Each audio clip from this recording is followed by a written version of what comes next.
Hello, good morning, good afternoon, good evening, depending on where you are in the world. Welcome to this presentation and thank you for joining us. Great pleasure to be here for Security Buy Live and to take part in and support the event. I'm Mike Hurst. I'm the Director of the IFPO in UK and Ireland, and really here to talk to you today regarding the educational pathways and the offerings that we provide for frontline security in particular. I hope you find it useful.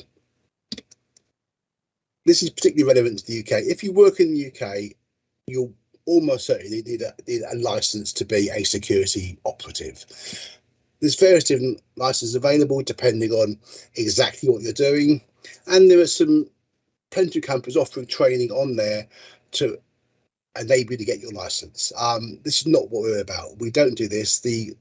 You need your 4-day training or whatever it is to get that and go on from there. But what we're looking at really is how we can help people develop their education, their security knowledge, and ultimately their careers through this profession. It's a great profession, but you need to develop the skills and experience to go forward with that. So, a bit about the IFPO. We've been going for 30 odd years, 1988 it started, and it's a global organisation. It started in Canada, now based in the US, but there's Canada, US, Latin America. Most countries in Latin America have an operation. Big operation in Nigeria, in West Africa, Middle East. Middle East is one of our most active areas, and one of our biggest clients out there is Saudi Aramco. They're a big user of our educational programs. Europe as well, mainland Europe.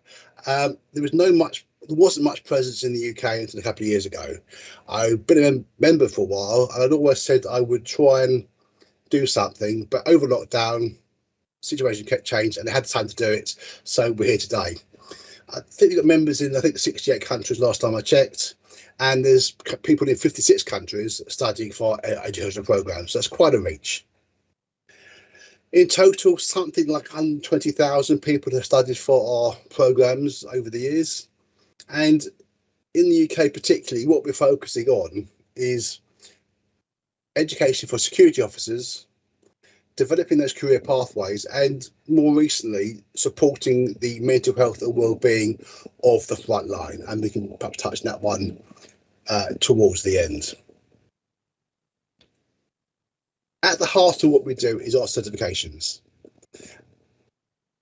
The two main ones, CPO and CSSM, are really key.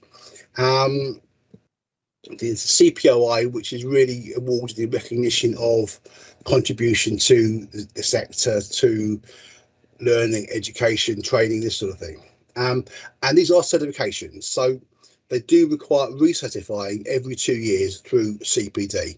Not too onerous, it's not expensive, but it just demonstrates to people that you're always learning, always picking up new skills, staying current, and able to deliver a better service and better security.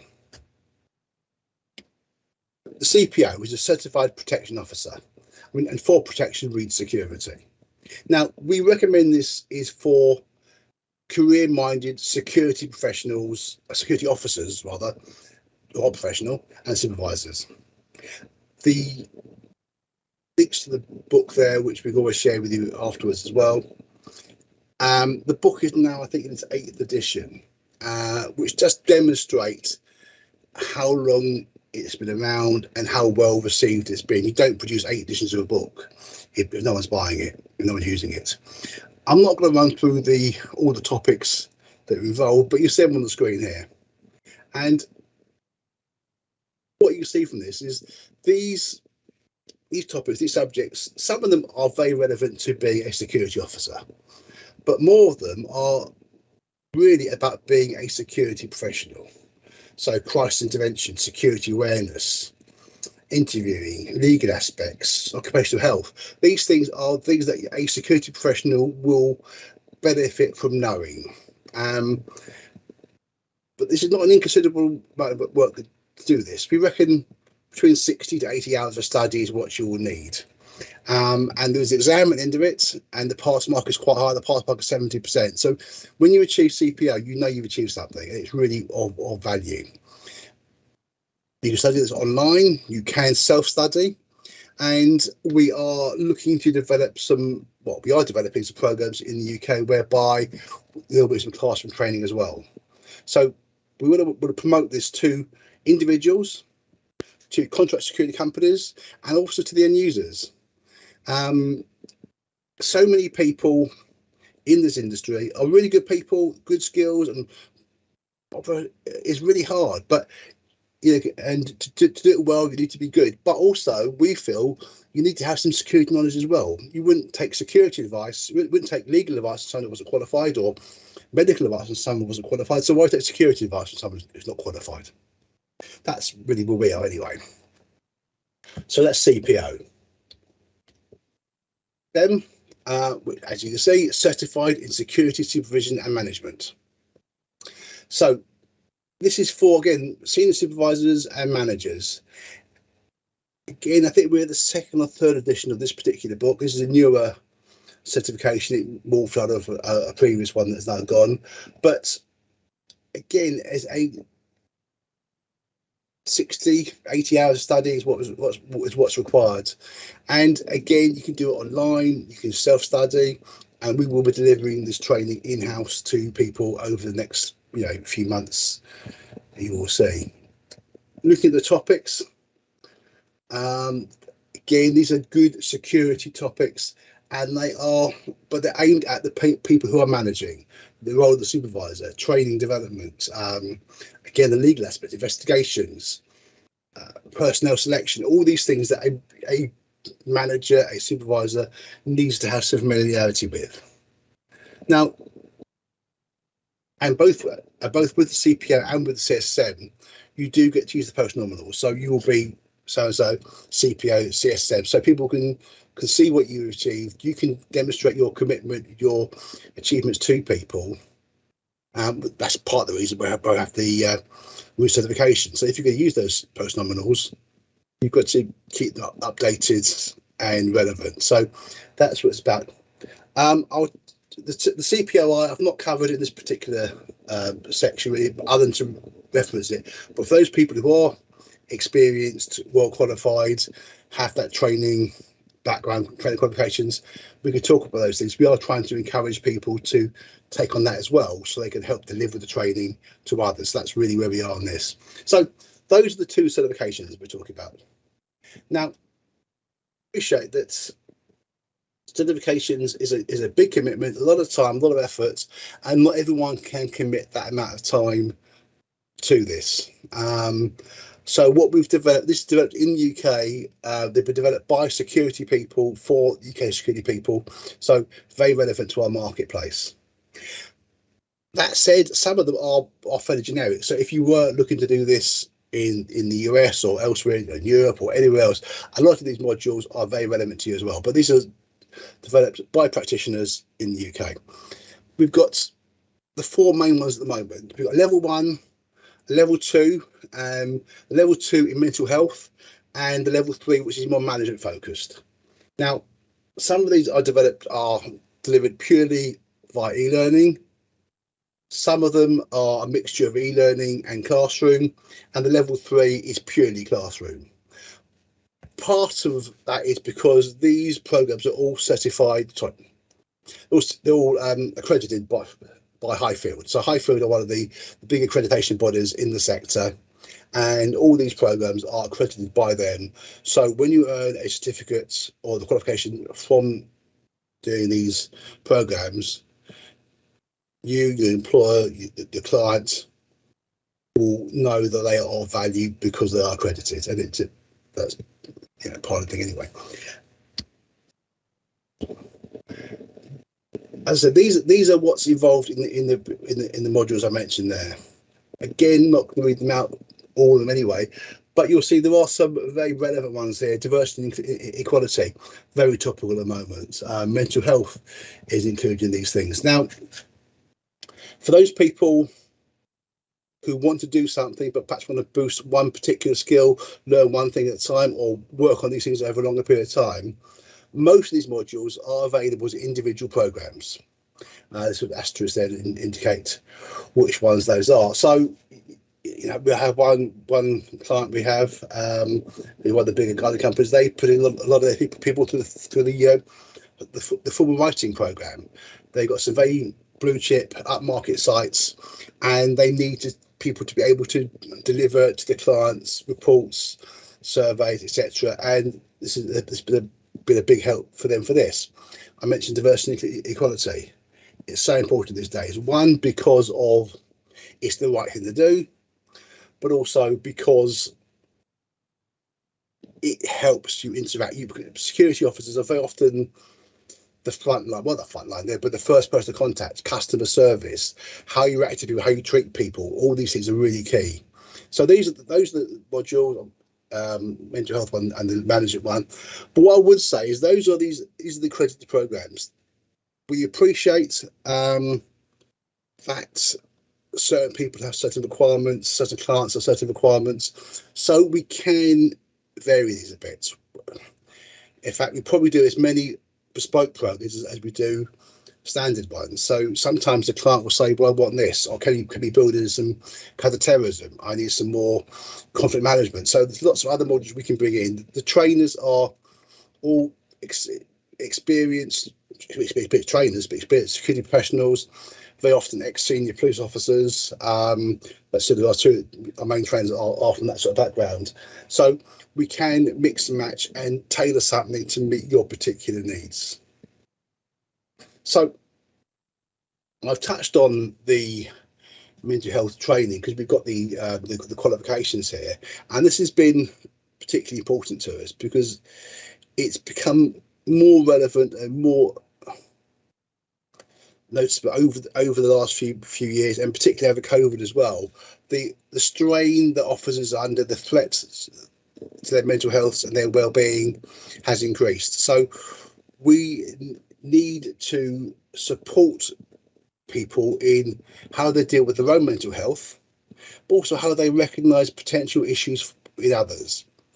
I was a judge the last few years and will be this year for the ACS Pacesetters Officers of Distinction Award.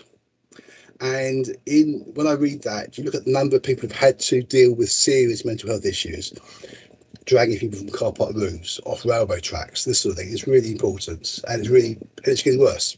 So what we've started is a project called Security Minds Matter.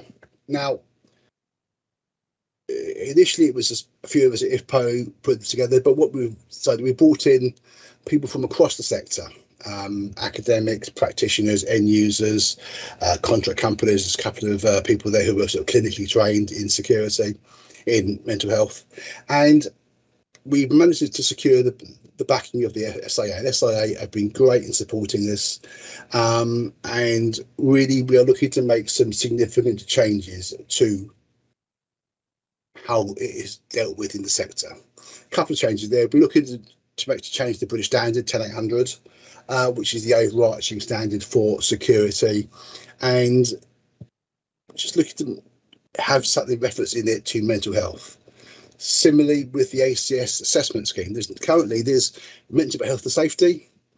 It's no mentions about mental health. So what we're looking to do is make a change there. So if you want to achieve maximum scores on your ACS, you will do this. It will take time. It would probably take a year, actually, what is about it. So hopefully by the end of this year, we'll be there or thereabouts on these things. But in that time, we're looking to build consensus, talk about opportunities, and really just get the message out there that that's what we're here for. So what I would say is, you've got the website, you've got the Twitter account, look at those things, follow those things. If you want to be involved, you want to be able to support in some way, that would be terrific. And really, so that was really about it. So that's me. That was my contact details. I'm very happy to take questions now or drop me an email. And thank you for listening.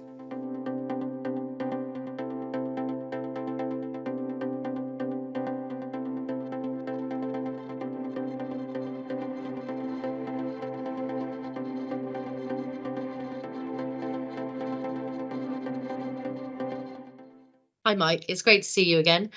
I wanted to thank you for your presentation and for the support from IFPO again for another Security by Live conference. As this is your second time presenting and partnering, could you tell us why you wanted to be with us here at Security by Live today? Well, I mean, thank you for inviting me again, which is always nice. I think, as I touched on the presentation, we are a global group, but I'm UK Ireland particularly. But Security by Live reaches a global audience. We need to encourage people across the world to take part, educate themselves.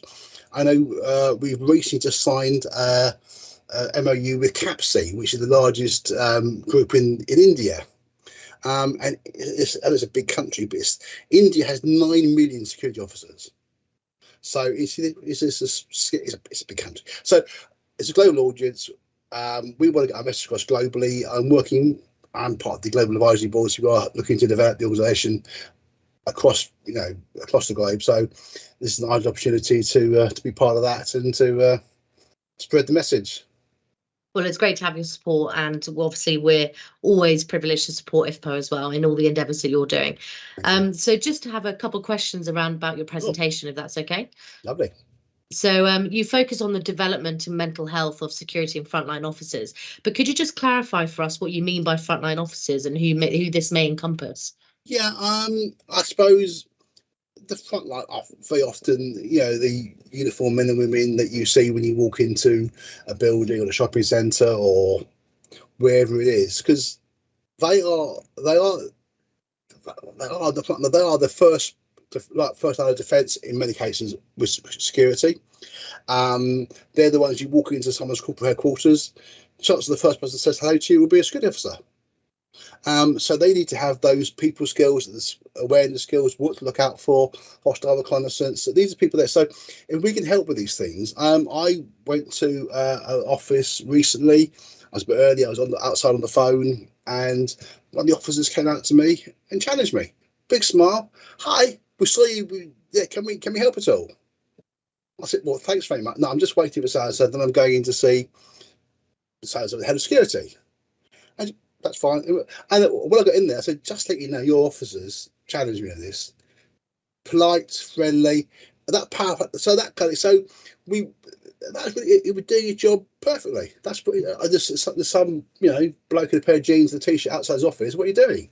That's fine. So all these, that's the front line, but also the managers. The managers are having to deal with all these things as well. They're having to manage these people. They also have a security function, being aware of this. So it's really, I mean, it's so that the people on the front line are the ones in the uniforms, doing the patrols, doing the guarding, although they are officers, not guards, but they are doing a guarding function in many other cases. And that's it. So that's what we mean by it. And that's what we're here to try and support.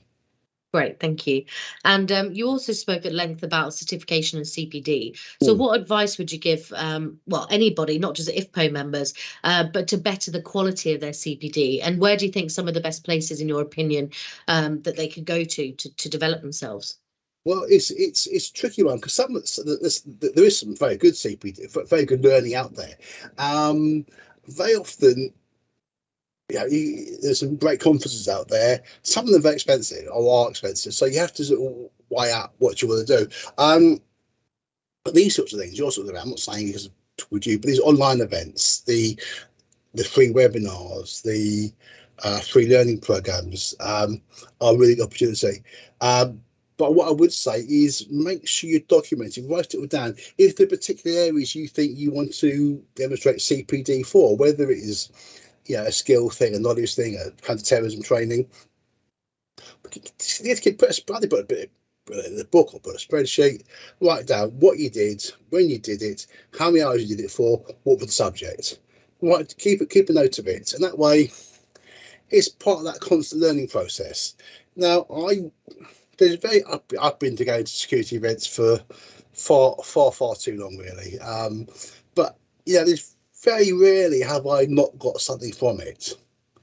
Now, sometimes if I go along to something and someone thinks, no, they're talking rubbish. That's to the value. So, no, I disagree with them, and that has strengthened my own belief in what I was doing. So there's always something to learn from it, even if it's a negative thing. But generally speaking, you always pick up something useful.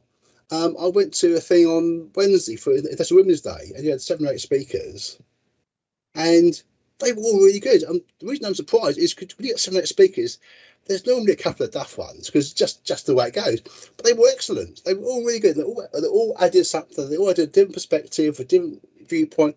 It was really good, and I came out of that after a couple of hours, and I learnt more than I did. I knew more than I did when I went in there, so which is terrific. So keep an eye on it, look at things. Be mean with your time and with your money.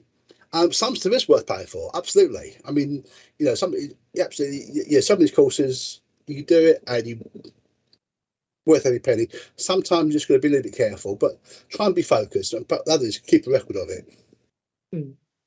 And your presentation covered e-learning as well as classroom training. Yeah. So how do you think the pandemic and that shift to the hybrid working format has changed the certification and CPD process? I think, there was e-learning beforehand. There was Zoom meetings before pandemic.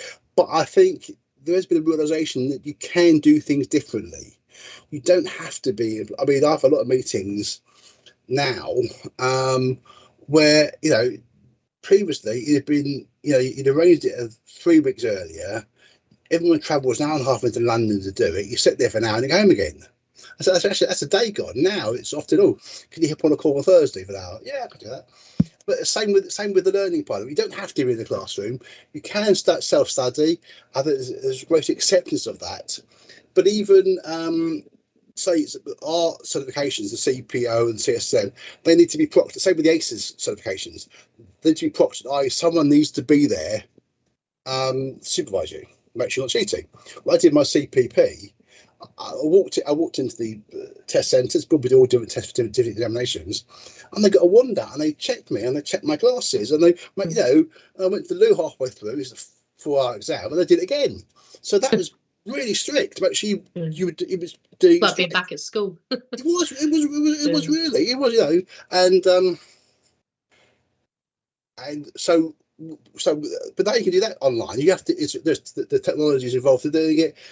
Some of our guys in some of the Irish members of our IG board, we do a lot of stuff proctoring in person, and they take it very seriously. It's really important because that way there's no favours. So everyone does it. Everyone does it online. So if you do it in person, that's fine. If you're doing it online, there is technology available to check it, to make sure you've done it clean, because you need to know that you've got a pass mark, a high pass mark.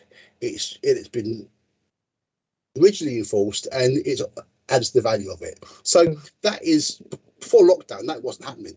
Remote proctoring wasn't really happening, certainly not in our sector. So that's, I suppose, the big change, and just the abundance of free content out there now online. I suppose it's just allowing that flexibility, but also getting involved in development from all different areas of the world. It might be that it's very difficult to attend a learning program or even a trade show, for example, that might be in the US or in the Middle East, and you might not have the budget to be able to go there. But having that flexibility to attend these things online in a hybrid format, and that mix of in-person and online is such a benefit that is kind of changed the industry and the industry perspective. It absolutely is. Obviously I'm here to talk about IFPO. That's my sort of main volunteer activity, but I'm still very involved with ACES. I was involved with them for a long time, but that's a change they had to make for their big GSX conference, and that because there wasn't an in-person conference for a year, 2 years and a half, because no one could travel. But it did mean that when they did the hybrid version, and they're still doing some hybrid stuff now, it meant that people who would say, particularly where costs wasn't implicated, because getting to America for conference is expensive. You got to go there, you got to travel, you got to pay for the hotel, you got to pay for the ticket for the conference. That costs a lot of money. Also, some people need a visa to get to America, for example. Some people need a visa to get here. So having the hybrid stuff has meant engaging with people has been much easier. Yeah. That's certainly something that we found with our event. Is obviously we work very closely with a lot of live shows, but we've managed to kind of attain a different type of audience that might not otherwise be able to attend a live show. And that's great. And so then we can have that involvement in both live shows and hybrid shows, and kind of talk to lots of different people in the market. Anyway, sorry, just moving on to the mental health side of your presentation. Sure. So you mentioned that there's been a decline in mental health, particularly, and that has increased particularly over the last few years. Do you have any opinion as to why that might have happened? Well, I think two things. I think one, it's a general thing with society. People are doing it. Also, I think in one sense, people are talking about it more. It's people are more willing to share their problem. I mean, I've not got a real story on this, not saying what happened, because a touch with I've been okay, but so many people, in particular male thing, with butch men and everything else, and I mean, the suicide. I mean, men it's 3 times more likely to commit suicide than women. So it's harder to admit these things. So the part of it is society, but also over lockdown, you had people, security officers in supermarkets being abused for trying to keep lines, and the industry is not perceived very well. It's really important, the front line, these senior managers, even the very senior people who are in big jobs, big money, the role is not perceived very well. They always see security as someone on a building site warming their hand by a brazier or something. They don't value it. So we need to increase the value, increase the way it's perceived. So it's often also, so it's part of it's perception, what the role is. Part of it is the general increase in aggression and violence generally. And part of it's the money, because sometimes it pays pretty good. Very often it's a very tight business. It's commoditized. People don't pay money for it. So that means if the company is not going to get much money for it, then they can't pay you very much, and you've undervalued. You're working very long hours very often for not very much money. It's going to get you down. It's not necessarily a clinical diagnosis, but it does. So all these things, I'm not sure it's one big factor, but this is why sometimes it's been so hard to recruit recently for officers. You can go and work for Sainsbury's for probably more money you can, and no one's going to abuse you, or at least less anyway. So I think it's a mixture of it. It's not. If I had an answer, I'd wave the magic wand, it'd be gone. But it's a mixture of things, I think. Well, thanks, Mike. It's always a pleasure to catch up with you. Absolutely. And if anybody has any further questions or wants to find out how they can get involved, not just with Security Minds Matter, but also IFPO, please reach out to the IFPO exhibitor booth. It's on the exhibitor section of the website. You can ask questions, visit the website, find out more. Thanks, Mike, and thank you, everyone. Thank you. Thanks a lot.